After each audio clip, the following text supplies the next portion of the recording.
जी दोस्तों, ये MS classes में आपका स्वागत है। जैसा कि आप लोग जानते हैं कि अब आप लोगों का जो बोर्ड एग्ज़ाम है वह समाप्त हो गया है और साथ ही साथ अब आप नए सत्र में आने वाले हैं और उस सत्र में जो पढ़ाई होगी वह बहुत ही अच्छे तरीके से कराई जाएगी, जिसके कारण अब आप जो पढ़ेंगे उससे आपको मिलेगा कुछ अच्छी जानकारियाँ और प्राप्त करेंगे आप अपने लाइफ के बारे में। तो दोस्तों, हम बात करते हैं कि जो 11th का जो चलने वाला है जो क्लास वह नए सत्र से चलेगा। जैसा कि दोस्तों आप लोग जानते हैं कि मेन जो पढ़ाई है वह तो अभी स्टार्ट होने वाला है और नए सत्र से, हालांकि आप लोग जानते हैं कि यह जो पढ़ाई होगा वह 1 अप्रैल से स्टार्ट होगा और यदि आप लोग एमएस क्लासेस से जुड़े रहेंगे तो आपको बहुत ही लाभ होगा। तो दोस्तों, पढ़ाई जो है वह ईजी भी है और ईजी भी नहीं है। अब आप लोग सोच रहे होंगे कि हम क्या कह रहे हैं। तो दोस्तों, आप पढ़ेंगे तो आपको समझ में आएगा कि हमें किस तरह पढ़ना है। तो अब दोस्तों, जो सिलेबस होगा वह आपको सबसे पहले परिचित कराया जाएगा कि कौन सा सब्जेक्ट किस तरह हमें पढ़ना है और क्या नहीं पढ़ना है, यह हर एक चीज़ आपको बताया जाएगा। तो दोस्तों, सबसे पहले हम आपको बताना चाहेंगे कि जो केमिस्ट्री है उसमें हमें क्या चीज़ें पढ़ना है, क्या नहीं पढ़ना है। जो नहीं पढ़ना है उसके बारे में चर्चा नहीं होगा, लेकिन जो पढ़ना है उसके बारे में चर्चा होगा और किस तरह हमें पढ़ना है। और 11th का क्लास जो चलेगा उसमें जो सब्जेक्ट होंगे, किस तरह पढ़ाई होगी, उसमें किस तरह सब्जेक्ट हैं और किस तरह उसमें जो हेडिंग है उसे हमें किस तरह समझना है और चैप्टर को किस तरह पढ़ना है वह आपको बताया जाएगा। ठीक है। तो दोस्तों, हम बात करते हैं केमिस्ट्री में।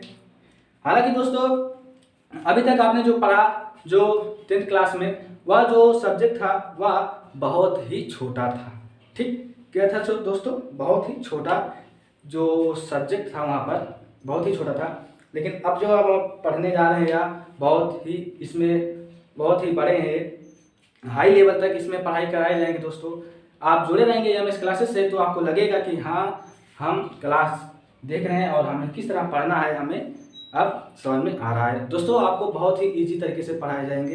तो अब बात करते हैं, आपका समय बर्बाद नहीं करेंगे क्योंकि समय ही टाइम ही मनी है, आप जानते हैं दोस्तों।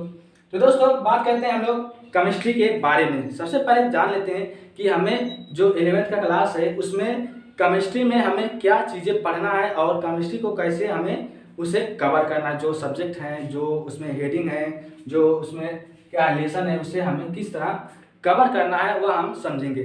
ठीक, तो दोस्तों आइए देखते हैं।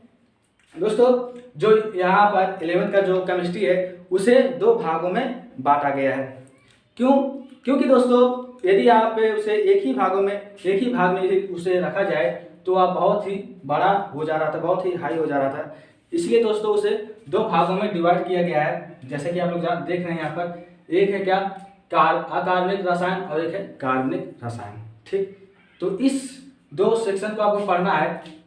हम आपको बता दें दोस्तों कि यहाँ पर जो है, यदि आप कार्बनिक पदार्थ, यदि आप अकार्बनिक जो रसायन है, यदि आप सिर्फ अकार्बनिक में, क्योंकि आप दोस्तों जानते हैं कि जो आपका 11th का केमिस्ट्री है वह उसे 2 भागों में डिवाइड किया गया है।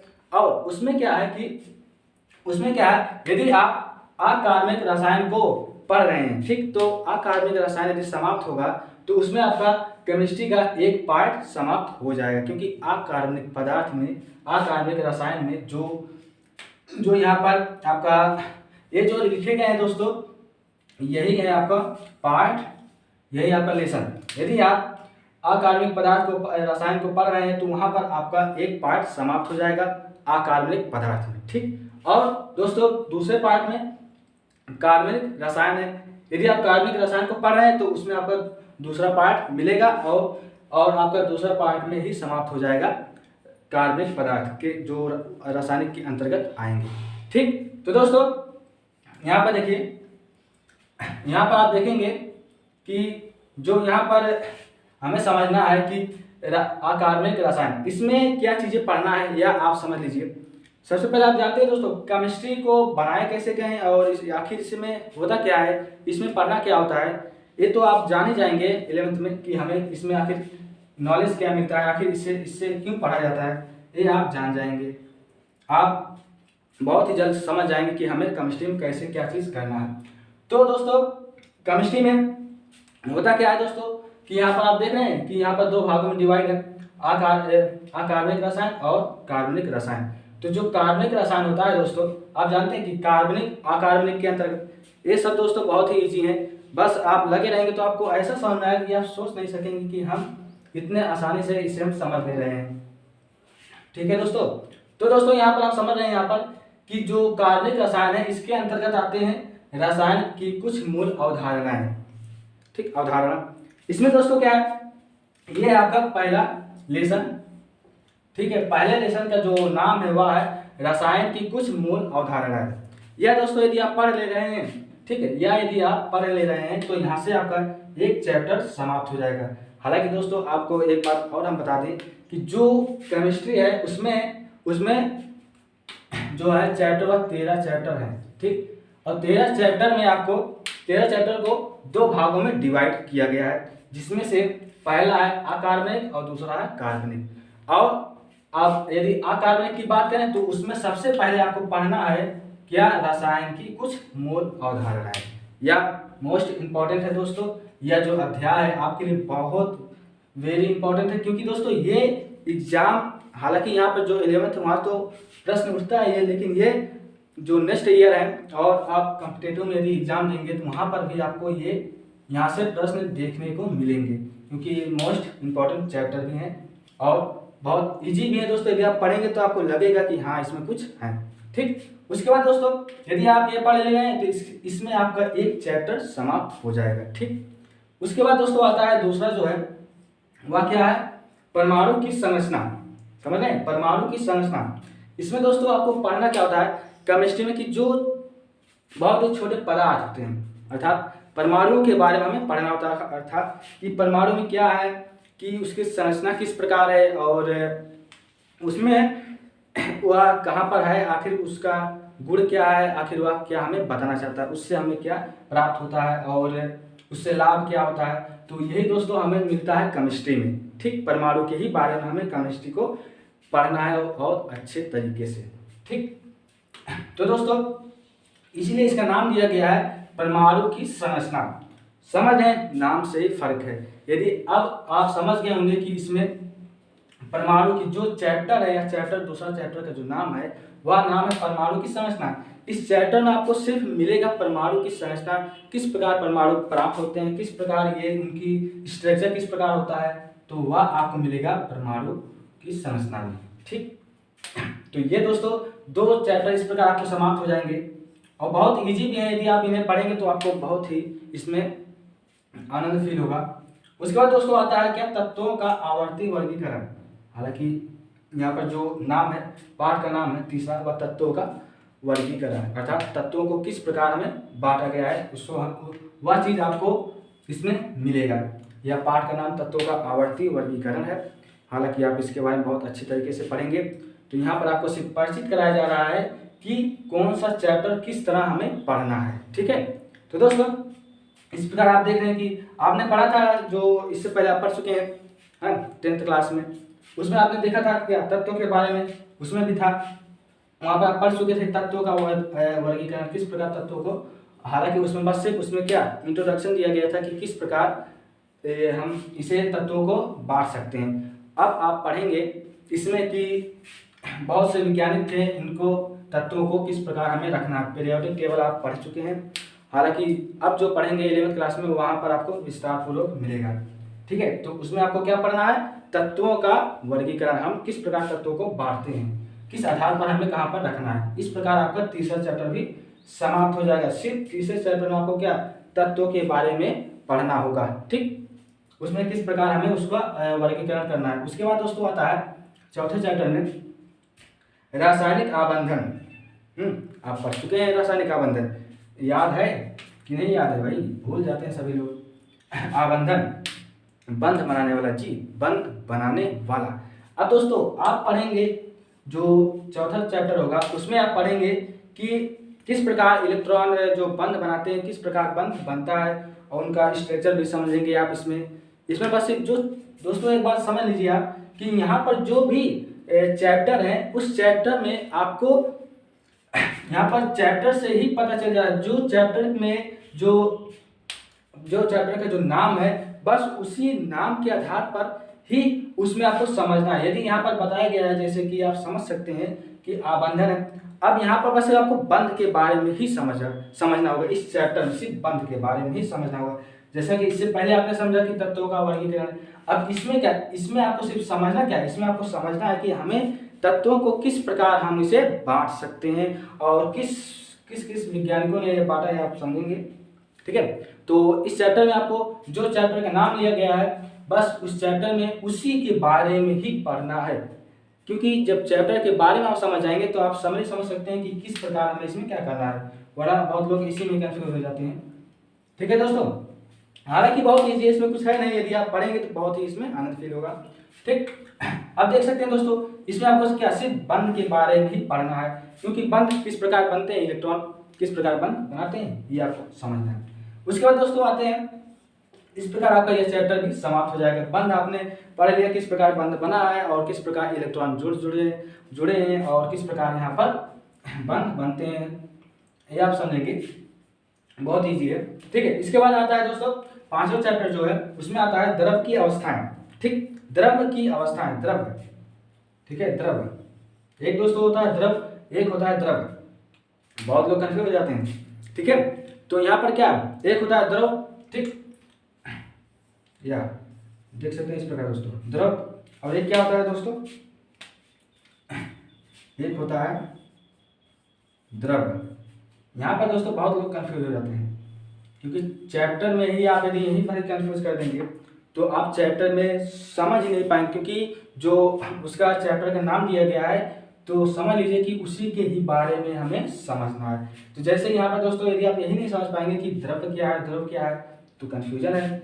आप जानते हैं दोस्तों द्रव जो है यहाँ क्या है, जल, H2O है, तो H2O है, और यहाँ पर क्या है दोस्तों द्रव, द्रव मतलब पदार्थ, तो पदार्थ मतलब क्या, वस्तु, इस दुनिया में हर एक चीज वस्तु है, वस्तु मतलब पदार्थ, ये है। ठीक है, तो इस बारे में आपको क्या समझना है, द्रव के बारे में समझना है। हालांकि दोस्तों इसमें आप देख सकते हैं कि किस प्रकार ये बनाए गए हैं, और नाम से ही आपको पता चल जा रहा है कि आखिर इसमें हमें पढ़ना क्या है, द्रव की अवस्थाएं। ठीक, द्रव मतलब आप समझ गए, एक होता है द्रव, द्रव मतलब जल, और एक होता है द्रव, द्रव मतलब पदार्थ, वस्तु। ठीक, वस्तु जो सभी लोग यहाँ पर, हालांकि आप जानते हैं कि जो पृथ्वी पर हर एक वस्तु जिसका द्रव्यमान है वही क्या है, द्रव है, पदार्थ, वस्तु। ठीक, तो इसके बारे में आपको पढ़ना क्या, द्रव के बारे में पढ़ना है। ठीक है, आप द्रव के बारे में पढ़ लिए, उसके बाद आपका चैप्टर क्या होगा, समाप्त हो जाएगा, पांचवा। ठीक, इस प्रकार। उसके बाद दोस्तों आता है इसमें उष्मागतिकी। अब उष्मागतिकी समझे, नाम से ही फर्क है, क्योंकि क्या उष्मा, उष्मा मतलब समझ रहे हैं हीट, जो गर्म, टेम्परेचर, उष्मा, उष्मा मतलब आप समझ गए। अब गतिकी मतलब क्या, गतिकी मतलब क्या, गति, है ना। उष्मा मतलब क्या, उष्मा गर्म जो हीट, उष्मा जो देता है। उसके बाद क्या, यह क्या है, गति, क्योंकि उष्मा क्या है, गति करता है, लेकिन किस प्रकार गति करता है यह आपको समझना है इस चैप्टर में। ठीक है, छठे चैप्टर में आपको समझना है कि उष्मा किस प्रकार गति करता है, किस प्रकार एक वस्तु से किसी दूसरे वस्तु में स्थानांतरित हो जाता है, यह आपको समझना है उष्मागतिकी के चैप्टर में। ठीक है, बस इसमें आपको उष्मा के ही बारे में समझना होगा। आप घर पर बहुत ही उष्मा के आनंद लिए हैं भाई, अब गर्मी में तो नहीं कर सकते, लेकिन हाँ ठंडी में तो आप लिए हैं, तो अब वही उष्मा के बारे में आपको समझना है कि किस प्रकार उष्मा स्थानांतरित हो जाता है एक वस्तु से किसी दूसरे वस्तु। ठीक है, यह आपको समझना है। ठीक, हालांकि कुछ नहीं है, यदि आप एक बार देखेंगे तो आपको बहुत ही आनंद आएगा। इसके बाद दोस्तों क्या आता है, साम्य अवस्था। अब साम्य अवस्था, आपको यह चीज आपके लिए क्या नया लग रहा होगा, क्योंकि यह तो मान लीजिए आप उष्मा के बारे में कुछ सुने होंगे, समझे होंगे, हालांकि ये जो है ये 9th क्लास में आप देखे होंगे। ठीक है, अब यहाँ पर जो साम्य अवस्था है इसके बारे में अब आपको समझना है। यदि आप साम्य अवस्था के बारे में समझ जाएंगे तो आपका क्या होगा, सातवां चैप्टर भी समाप्त हो जाएगा। अब थोड़ा सा यह समझ लीजिए कि साम्य अवस्था का मतलब, क्योंकि आप यही नहीं समझेंगे तो मतलब क्या होगा जी, चैप्टर का तो मतलब ही नहीं कुछ निकलेगा, क्योंकि जो आपका चैप्टर है वही, जो चैप्टर का नाम है वही तो आपको पढ़ना है। जब आप चैप्टर का नाम का मतलब ही नहीं समझ पाएंगे तो चैप्टर कैसे समझेंगे आप, कि आखिर चैप्टर में जो हेडिंग है उन्हें हमें किस प्रकार समझना है, ये आप कैसे समझेंगे। तो मेन चीज़ है क्या, मेन चीज़ आपका है कि जो चैप्टर का जो नाम है, सबसे पहले हम उन्हें समझ लें कि आखिर चैप्टर कहना क्या चाहता है। यदि आप यह समझ गए कि चैप्टर कहना क्या चाहता है तो आप पकड़ लेंगे कि हाँ, हमें किस प्रकार इसमें पढ़ना क्या और क्या चीज़ पढ़ना है। ठीक है, क्योंकि दोस्तों जो चैप्टर का नाम दिया रखा है, जो चैप्टर का नाम दिया जाता है उसी के बारे में हमें पढ़ना होता है। ठीक, और उसमें कोई भी नेक्स्ट कोई भी चीज़ उसमें और नहीं दिया जाता। तो साम्य अवस्था का मतलब समझ गए। साम्य अवस्था का मतलब अभी नहीं समझ पाएंगे, आप समझिएगा थोड़ा सा, समझते हैं। जैसे क्या एग्जाम्पल तौर पर, जैसे यदि हम आपको समझाएं कि अभी तक आपने जो रिएक्शन कर रहे थे, सबसे पहले जो केमिस्ट्री रिएक्शन टेंथ में किया, तो उसमें क्या हो रहा था साम्य के बारे में।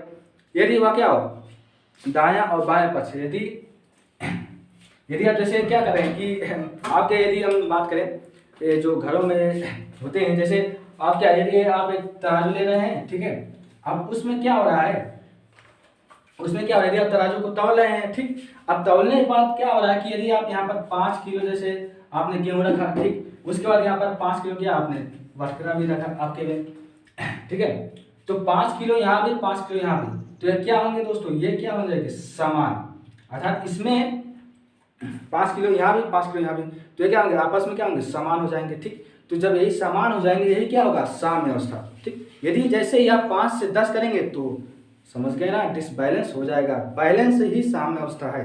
ठीक, तो अब आप फील कर चुके होंगे कि यदि तराजू ले रहे हैं तो तराजू क्या 10 किलो, मान लीजिए यदि 10 किलो आपने आटा लिया और 10 किलो आपने गेहूं लिया, तो क्या वह आपस में बराबर है। ठीक, साम्य में, यदि उसी को कहते हैं साम्य, जो आपस में हो जाए बराबर। यदि वहीं पर यदि हम बात करते हैं 10 किलो यदि चावल आपने ले लिया और 10 किलो क्या आपने यदि 15 किलो आटा ले लिया, तो क्या होगा, तो साम्य अवस्था में नहीं होगा। तो एक अधिक तो एक कम, तो इसे साम्य अवस्था नहीं कहेंगे। तो साम्य अवस्था का मतलब आप समझ गए होंगे। ठीक है, हालांकि आप दुकान पर जाते हैं लेकिन समझ कभी नहीं पाएंगे, लेकिन अब आप समझ जाएंगे। हालांकि इनके बारे में आपको डीप जानकारी दी जाएगी। तो बस आपको सिर्फ इंट्रोडक्शन यहाँ पर दिया जा रहा है कि चैप्टर में आखिर जो हेडिंग है वह हम समझ गए, उसके बाद आप चैप्टर ही समझ गए, इतना ध्यान दीजिएगा। ठीक है, बाकी इसमें जो हेडिंग है वो तो आपको समझना ही है। तो इस प्रकार साम्य अवस्था आप पढ़ेंगे तो इनमें जो आपको बचेगा उसके बाद आपका क्या इनऑर्गेनिक केमिस्ट्री समाप्त हो जाएगा, अर्थात अकार्बनिक रसायन समाप्त हो जाएगा। इस प्रकार साम्य अवस्था आपका समाप्त हो, उसके बाद आपका इनऑर्गेनिक केमिस्ट्री समाप्त हो जाएगा। इस प्रकार आप इन्हें समझेंगे और इस प्रकार आपका 1 पार्ट जो होगा वह समाप्त हो जाएगा। उसके बाद दोस्तों आता है कार्बनिक रसायन। ठीक है, इसमें दोस्तों आप देखेंगे कि रेडॉक्स अभिक्रिया, जो रेडॉक्स अभिक्रिया वह भी दोस्तों क्या आपका ऑर्गेनिक इनऑर्गेनिक केमिस्ट्री अर्थात अकार्बनिक रसायन ही है। हालांकि यहाँ पर स्थान नहीं था इसलिए हमने यहाँ पर लिख दिया। ठीक है, तो इसमें कोई घबराने की बात नहीं है दोस्तों। ये भी जो आपका रेडॉक्स अभिक्रिया है यह भी आपका क्या है इनऑर्गेनिक केमिस्ट्री अकार्बनिक रसायन। ठीक है, तो इसमें आपको क्या समझना है दोस्तों, रेडॉक्स अभिक्रिया आप पढ़ चुके हैं इससे पहले, एक था ना चैप्टर रासायनिक अभिक्रिया, हम जो उसमें समीकरण था संतुलित कर रहे थे, वही है, वही यहाँ पर विस्तार पूर्वक दिया गया है। उसमें तो बस सिर्फ दोस्तों आपको तत्वों को आपसे क्या कर रहे थे, बैलेंस कर रहे थे तत्वों को, लेकिन अब यहाँ पर आप तत्व तो वैसे भी बैलेंस होगा भी, लेकिन साथ ही साथ इसमें अब आपको इलेक्ट्रॉन को भी बैलेंस करना पड़ेगा। ठीक है, तो इसीलिए इसका एक चैप्टर ही दिया गया है रेडॉक्स अभिक्रिया, जो है अकार्बनिक रसायन में आता है। ठीक है, तो इस प्रकार आपका समाप्त हो जाएगा इनऑर्गेनिक केमिस्ट्री। अब दोस्तों बात करते हैं यहाँ पर जो ऑर्गेनिक केमिस्ट्री है उसमें हमें क्या समझना है। इसमें दोस्तों समझना है हमें हाइड्रोजन के बारे में।